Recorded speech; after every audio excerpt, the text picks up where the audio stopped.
Friends, ఇందాక ఉన్న video sound cut అయ్యింది. అయితే డ్రై ఫ్రూట్స్ వేగిపోయినాయి. ఇప్పుడు నేను సేమియాని కూడా కొంచెం దోరగా వేయించుకుంటున్నాను. ఎందుకంటే పచ్చిగా ఉంటాయి కదా అని కొన్ని సేమియాలు ఇలా దోరగా వేయించుకుంటే లోపల ఉన్న పచ్చి వాసన అంతా పోతుంది, దాంట్లోనూ స్మూత్నెస్ వస్తుంది. సో అలా దోరగా వేయించి ఇలాగా రోస్టెడ్ కలర్లో వచ్చింది. చూసారు కదా, మీకు ఇంకా డీప్గా చూపిస్తా. లో ఫ్లేమ్లో పెట్టుకున్నా. అయితే సేమియాని బాగా రోస్టెడ్ చేయాలనుకుంటానండి. ఎందుకంటే ఆ సేమియా టేస్ట్ ఫ్లేవర్ వేరే వస్తుంది. ఎంతైనా కదా నా నెయ్యిలో వేయిస్తున్నాను కదా, నెయ్యిలో వేయిస్తున్న టేస్టే వేరే వస్తుంది. అందుకని ఇలా నెయ్యిలో వేయించి చూడండి, ఎంత మొదలు బ్రౌనిష్ కలర్ వచ్చింది కదా. సో ఈ ఫ్లేవర్ స్మెల్ వస్తుంది. ఆహా, నెయ్యిలో వేయించిన సేమియా స్మెల్లే వేరు. ఇప్పుడు పాలు పోసుకుంటున్నాను. మరుగుతున్నాయండి, చూడు చక్కగా ఉన్నాయి పాలు. ఎంత చిక్కగా అంటే ఇప్పుడే మరిగి తీసిన, ఇందులో ఎలాంటి వాటర్ కూడా కలపలేదు. వాటర్ కలపకుండానే ఇప్పుడు వేయించిన సేమియాని పాలల్లో మిక్స్ అయ్యేలాగా కలుపుకుంటున్నాను.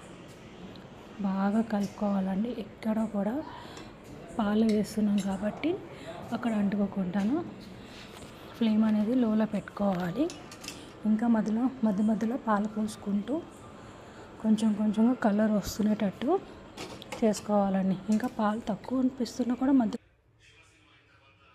అలా పాలు పోసుకోవడం వల్ల ఏమవుతుంది అంటే, దాంట్లో సేమియాలు ఇప్పుడు వేయించాం కాబట్టి దాంట్లో ఉన్న కన్సిస్టెన్సీ చాలా థిక్నెస్ రాకుండా మరీ హార్డ్గా ఉండకుండా ఉంటుంది. మనం ఒకసారి పాలు పోసుకోవడం వల్ల ఏమవుతుంది అంటే ఒకేసారి ఆ కలర్ అంతా డామినేట్ చేస్తూ ఉంటుంది. చూసారు కదా, నేనైతే హోమ్ ఫుడ్ని ఎలా చేస్తున్నా అండి.